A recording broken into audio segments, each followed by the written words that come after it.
आर्हत वाङ्मय में कहा गया है,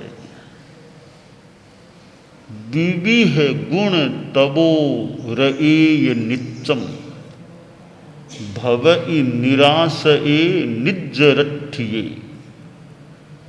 तव साधुण ई पुराण पावगम, जुत्तो सया तव समाही।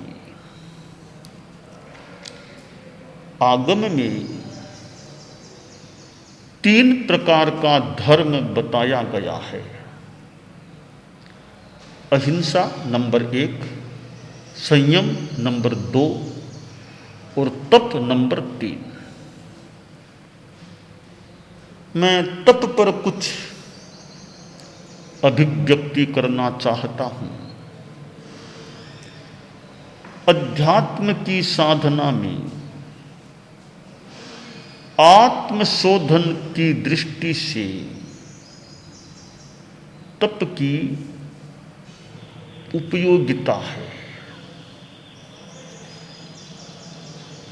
जैन वाङ्मय में तपस्या के निर्जरा के 12 प्रकार बताए गए हैं।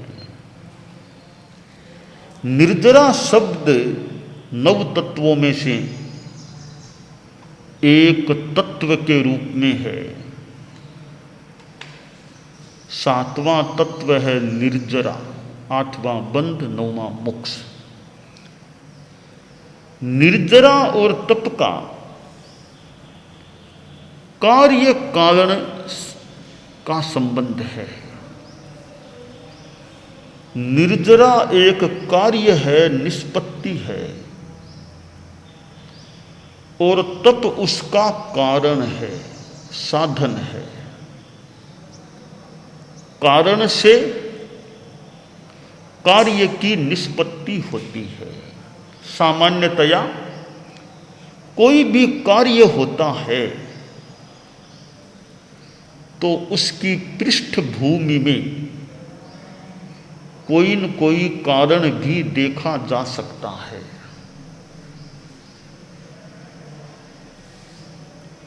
एक घड़ा कुंभकार ने निर्मित किया है और आप लोगों के घरों में वह घड़ा पहुंच गया है। घड़ा एक कार्य है, एक निष्पत्ति है, एक प्रोडक्ट, जो भी एक निष्पत्ति है। तो वह कार्य है, तो उसके पीछे, उसकी पृष्ठभूमि में कारण भी निहित है। घड़ा बना है तो सबसे महत्वपूर्ण तो उसका कारण है, घटक तत्व है, वो मृत्तिका है, मिट्टी है। अगर मिट्टी नहीं होती तो घड़ा नहीं बन सकता था। तो घड़े के निष्पादन में अहम भूमिका, मुख्य भूमिका मिट्टी की है। मिट्टी को घड़े का आकार मिला है। अब साथ में कुंभकार का भी योगदान है, निर्वर्तक है। कुंभकार वो नहीं बनाए तो घड़ा कैसे बने। साथ में कुछ साधन भी, उपकरण साधन भी काम में लिए गए, उनका भी योगदान है। तो यानी कारणों से कार्य हुआ है। इसी प्रकार निर्जरा यानी आत्मा की निर्मलता का हो जाना, वह निर्जरा है। वो कैसे होती है तो उसका कारण है तप। तपस्या से निर्जरा होती है। तप कारण है और निर्जरा कार्य है। 12 भेद बताए गए हैं, वो वैसे तप के 12 भेद हैं। निर्जरा तो अपने आप में शुद्धि है। अब शुद्धि क्यों हुई उस पर जाएं तो फिर निर्जरा के भी 12 भेद किए जा सकते हैं। तो आत्मशुद्धि के लिए तप का बड़ा महत्व है। जैसे स्वर्ण है, सोना है, मिट्टी से मिला जुला है। अब स्वर्ण कैसे शुद्धता को प्राप्त हो, प्रक्रिया से अग्नि की प्रक्रिया से स्वर्ण निखार को प्राप्त हो सकता है, शुद्धि को प्राप्त हो सकता है। उपाध्याय विनय विजय जी ने कहा, यथा सुवर्णस्य शुचिस्वरूपम दीप्तः कृशानुः प्रकटीकरोति तथात्मनः कर्म रजो निहत्य ज्योतिष तपस्तद विशदीकरोति। जैसे दीप्त अग्नि स्वर्ण के पवित्र शुद्ध स्वरूप को प्रकट कर देती है, इसी प्रकार तपस्या है वो कर्म रूपी रजों को नष्ट करके उसकी ज्योति, आत्मा के ज्योति रूप को, तप आत्मा के स्वरूप को प्रकट कर देता है, विशुद्ध बना देता है, आत्मा को निर्मल बना देता है। कितने लोग उपवास, बेला, अठाईर, मास, खमन आदि रूप में तप करते हैं, कितने वर्ष तप करते हैं, तो एक अनाहार का तप है। और स्वाध्याय, वैयावृत्ति आदि आदि भी तप हैं। तप के तो 12 प्रकार हैं। उपवास आदि तपस्या है, तो स्वाध्याय भी एक तपस्या है। कोई कंठस्थ ज्ञान का पुनरावर्तन करता है, दोहराता है, तो वह भी एक स्वाध्याय है, वह भी एक तप है। कंठस्थ किए हुए ज्ञान को रिवाइज यानी वो पुनरावृत्त किया जाता रहे तो पक्का रह सकता है, वरना वो ज्ञान कमजोर पड़ सकता है। परम पूज्य गुरुदेव तुलसी ने और परम पूज्य आचार्य महाप्रज्ञ जी ने मुनि अवस्था में कितना ज्ञान कंठस्थ, हजारों गाथा प्रमाण ज्ञान कंठस्थ किया था। अब एक बार कंठस्थ कर लिया, दोबारा कोई पुनरावर्तन न करे तो कंठस्थ किया हुआ ज्ञान विस्मृति के गर्त में भी काफी जा सकता है। कंठस्थ ज्ञान की सुरक्षा का सक्षम उपाय है बार बार उसका पुनरावर्तन करो, परिवर्तना करो, तो वह ज्ञान कंठस्थ बना रह सकता है। अनुप्रेक्षा करे, एक कुछ सीखा हुआ जाना हुआ तत्व है, उस पर गहराई में जाकर मनन किया जाए, वह भी एक तप है, स्वाध्याय है। और कोई कथा, धर्म कथा करे, धर्म की बात बताए, जैसे प्रवचन करे, व्याख्यान दे, तो वह भी एक तप है। श्रीमद् जयाचार्य अपने सुशिष्य मगवा से फरमाते कि मग जी आज उत्तराध्ययन में नया रत्न मिला, यानी प्रतिभा संपन्न व्यक्तित्व हो तो उनको तो जो साधनाशील है, प्रतिभा संपन्न है, प्रज्ञावान है, स्वाध्याय करते करते ऐसे ही कई बार बैठे बैठे कुछ तत्व सामने आ सकता है, उजागर हो सकता। तो अनुप्रेक्षा है तत्व की गहराई में जाना, चिंतन मनन करना, गहरे में बैठना, अनुप्रेक्षा के रूप में, वह भी एक तप हो जाता है।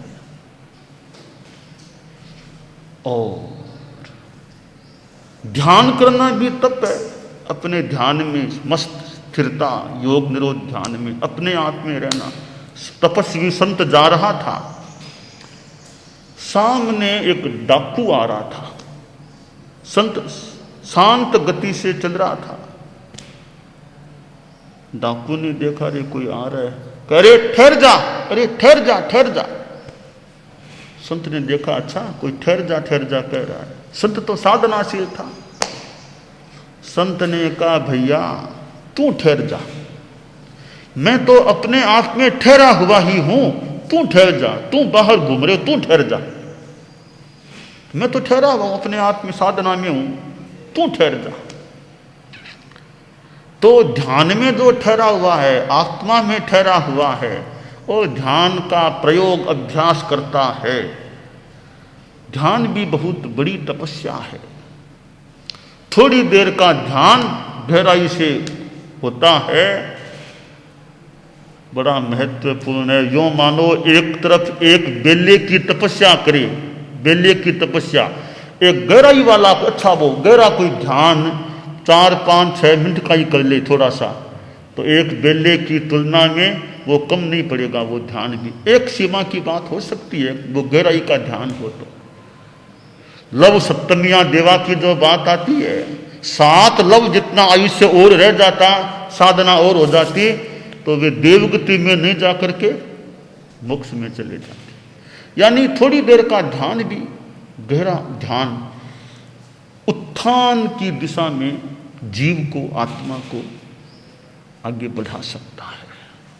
तो ध्यान भी एक तप है, सेवा भी तप है, वैयावृत्ति भी तप है। एक साधु की सेवा, दूसरे साधु की, गुरु आदि आदि की सेवा करता है, वह भी बड़ा धर्म है, तप है। आचार्य भिक्षु के एक सुशिष्य खेतसी जी स्वामी, मुनिश्री खेतसी जी, उनका यदा कदा नाम मुख में आ जाता है, जिनको सतयुगी कहा जाता था। और कैसी उनकी सेवा भावना। आचार्य भिक्षु के कुछ एक बार स्वास्थ्य में कठिनाई हो गई, रात में कुछ तकलीफ रही, कई बार बीच बीच में उठना पड़ा। बाद में संभवतः अगले दिन खेतसी जी स्वामी ने कहा, गुरुदेव कल तो रात को आपको काफी कष्ट रहा होगा, बार बार उठना पड़ा। तो स्वामी जी के मन में जो भी आया होगा, गुरु थे, अरे खेतसी कल भी कुछ तकलीफ रही, पता नहीं आज की रात भी कैसे बीतेगी, आज भी कुछ बार बार उठने की कुछ बात हो सकती है। खैर जो भी हो जाए, आज तुमको उठाने का, जगाने का मुझे त्याग है। विनीत शिष्य, अरे गुरुदेव यह क्या त्याग कर दिया, मुझे जगाने का त्याग क्यों किया, यह क्या त्याग कर दिया। त्याग तो कर दिया मैंने तो, अच्छा कोई बात नहीं, आपको त्याग है मुझे जगाने का, उठाने का, ठीक है। तो मुझे आज रात को सोने का ही त्याग है, आपको जगाने की जरूरत नहीं, मैं आज बैठा ही रहूंगा रात में आपके पास, आपको जगाने की, उठाने की जरूरत ही नहीं पड़ेगी। यह एक प्रसंग, यद किंचित भाव भाषा का अंतर हो तो हो सकता है, पर प्रसंग मूल यह है कि खेतसी जी स्वामी की वो सेवा की भावना, कि गुरु ने जगाने का त्याग किया तो मुझे सोना ही क्यों है, गुरु को जगाना ही क्यों पड़े, मैं बैठा ही रहूं ना गुरुदेव की सेवा में। वैयावृत्य करना, साधु की सेवा करना, साधु की सेवा करे, सेवा भी अग्लान भाव से करे। ग्लान की सेवा अग्लान भाव से, ग्लान है, रुग्ण है, ऐसे तो हैं साधु, उनकी अग्लान भाव से सेवा करना। सेवा धर्म है, परम गहनो योगिनामप्यगम्य है, कि सेवा तो परम धर्म है, परम गहन धर्म है, योगियों के लिए भी अगम्य है। महांतो ज्ञानिनः सन्ति, महांतो ध्यानिनस्तथा, तेभ्योऽपि सुमहांतश्च सन्ति सेवापरायणः। ज्ञानी लोग महान हैं, ध्यानी भी महान हैं, उनसे भी ज्यादा महान एक संदर्भ में, एक अपेक्षा से वे हैं जो रुग्णों, वृद्धों आदि आदि की सेवा में तत्पर रहते हैं, सेवा करते हैं। तो यह सेवा भी एक महान निर्जरा का कारण बन सकता है। तो सेवा करना, वैयावृत्य करना भी अपने आप में एक तपस्या हो जाता है। और उसके साथ विनय भी एक तप है, विनय करना भी तप है। जो विनय करने योग्य है, ऐसे तो विनय, ज्ञान के प्रति भी विनय रखें, दर्शन के प्रति विनय रखें, चारित्र के प्रति विनय रखें, मन से विनय, वचन से विनय, काया से विनय, लोकोपचार विनय। जैसे गुरु आए, आचार्य आदि आए, खड़ा हो गया, हाथ जोड़ा, कंबल आदि की व्यवस्था, ऐसे जो औपचारिक हैं वो भी विनय है। वंदन करना भी विनय है, निर्जरा होती है। जैसा कि उत्तरध्ययनानि का पाठ भी है, वंदनेनं, वंदन से क्या लाभ होता है? निया गोयम कम्मम खवेई, उच्चा गोयम कम्मम निबंधी आश्रय। वंदन करने से नीच गोत्र कर्म का क्षय होता है, निर्जलन होता है, उच्च गोत्र कर्म का बंद हो जाता है। तो विनय भी एक तप है, उससे भी कर्म कटते हैं, निर्जरा होती है। तीर्थंकरों के प्रति हमारी भक्ति, सिद्धों के प्रति हमारी भक्ति, पंच परमेष्ठि के प्रति हमारी भक्ति, तो विनय है वो कर्म काटने वाला। और व्यवहार में भी देखें, विनीत आदमी है वह सुखी होता है, विनीत सुविनीत सुखी होता है। अविनीत है वो विपत्ति को प्राप्त हो सकता है। भले मनुष्यों में देख लो, चाहे पशुओं में देख लो, और आसाधना न हो, चाहे देवों में कोई देख सके तो देख लो। देवों में भी कहा गया है, देवता भी आसाधना न हो, अविनीत होते हैं, वे भी दुखी हो जाते हैं। सुविनीत देवता वो सुखी होते हैं। यही बात मनुष्यों की है। विनीत आदमी है सुखी होता है, अविनीत आदमी है दुखी हो जाता है। पशुओं में देखो, अच्छे सुविनीत हैं, मालिक के कहने में, आज्ञा में चलने वाले सुखी होते हैं, उद्दंड से हो तो दुखी बन सकते हैं। तो विनय भी एक तप होता है। तो यों तपस्या क्या है? विविध गुण तबो। तपस्या में विविध गुण होते हैं, विविध लाभ है तपस्या से। उपवास आदि किया मान लो तो देखो,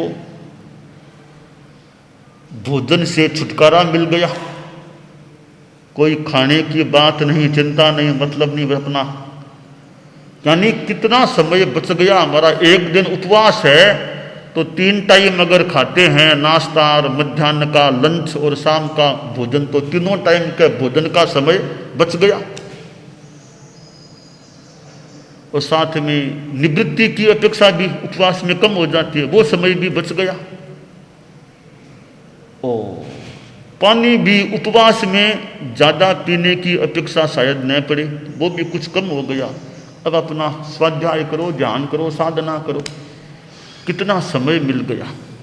पेट को आराम मिल गया, बीच बीच में पेट को रेस्ट, तो पेट को भी आराम मिला, तो कितने अकर्मों की निर्जरा।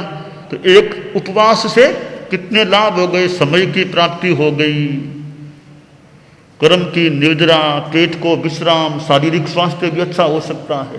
तो अनेक विविध गुण हो जाते हैं तपस्या से। अब विनय करो बड़ों का, खुद को भी शांति मिलेगी। जिनका विनय करें वे भी कुछ अच्छी अनुभूति कर पाएंगे, वो संतुष्ट होंगे।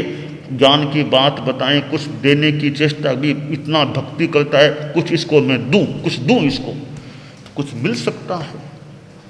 तो अनेक लाभ तपस्या से हो सकते हैं। और उपवास आदि करना बहुत बढ़िया है। स्वास्थ्य आदि की अनुकूलता हो, परिस्थितियों की अनुकूलता हो। बिहार यात्रा का कोई खास है नहीं, ये मान लो, अपने तपस्या कभी उपवास कर लो, एकासना कर लो, कभी बेला कर लो, अपने चोखो, अच्छा है।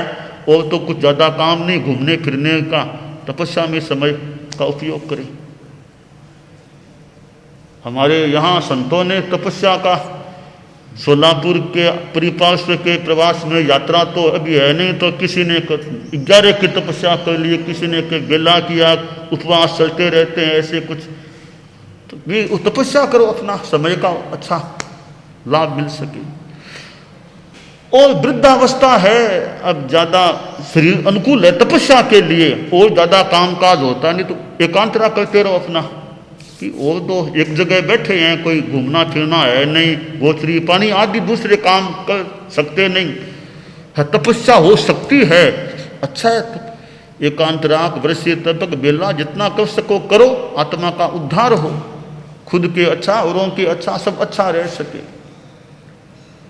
तो तपस तेज है, तपस्या एक तेज है, तपस्या में तेज होता है, परंतु कुछ त्यागना पड़ता है, कुछ करना पड़ता है, तपस्या में कुछ झोंकना पड़ता है। आराम आराम सुख सुविधा उसी में रहे, खाना पीना आराम बस, तो फिर वो तपस्या का तेज कैसे बढ़े। तो तपस्या का तेज पाने के लिए कुछ त्यागना, कुछ करना होता है, मनोबल भी चाहिए। तो हम अपने जीवन में तपह आराधना भी करें। देखो नौकारसी नमस्कार सहिता छोटा सा तप है, अनुकूलता हो स्वास्थ्य की, आदमी नौकारसी कर ले भी, वो ज्यादा नहीं भी करे, नौकारसी तो कर ले। एक मुहूर्त दिन चढ़े तब तक, गत रात्रि के 12 बजे से लेकर सूर्योदय से एक मुहूर्त 48 मिनट तक का दिन आए तब तक बस न खाना न पीना न पानी, कुछ नहीं। यह भी एक तपस्या है। रोज नवकारसी कर लो तो मानो तपस्या का रोज एक छोटा सा सिक्का हमारे संग्रह में आ रहा है। एक एक पैसा, दो दो पैसा इकट्ठा करते करते काफी पैसा इकट्ठा हो सकता है, बचा के रखो। यानी नवकारसी का भले उसको 5 पैसा भी मान लो, तो रोज 5 पैसा भी संग्रह करेंगे तो करते करते कई वर्षों में कितने रुपयों की राशि हो सकती है। तो थोड़ा थोड़ा भी संग्रह करो, बूंद बूंद भी डालो, कुछ डालते रहो। घड़ा है, आधी गिलास पानी भी उसमें डालो, आधी गिलास फिर डाल दो, फिर करते करते घड़ा समृद्ध हो सकता है, भर सकता है। पर कुछ करना पड़ेगा, कुछ डालना पड़ेगा, कुछ छोड़ना पड़ेगा, त्यागना पड़ेगा, तो घड़ा भर सकता है। तो इसी प्रकार हम इस चेतना के घड़े में तपस्या की कुछ राशि डालते रहें तो संग्रह हो जाएगा, वो संग्रह हमारे काम आ सकेगा। दानान सिद्धम अभयपयानम सच्चे सुया अनवज्जं वयन्ति तवे सुया उत्तम बंभचेरम लोगुत्तमे समणेनाय पुत्ते। अरहंता मंगलम सिद्धा मंगलम साहू मंगलम केवल्ली पन्नत्तो धम्मो मंगलम। अरहंता लोगुत्तमा सिद्धा लोगुत्तमा साहू लोगुत्तमा केवल्ली पन्नत्तो धम्मो लोगुत्तमो। अरहंते शरणं प्रवज्जामि सिद्धे शरणं प्रवज्जामि साहू शरणं प्रवज्जामि केवल्ली पन्नत्तो।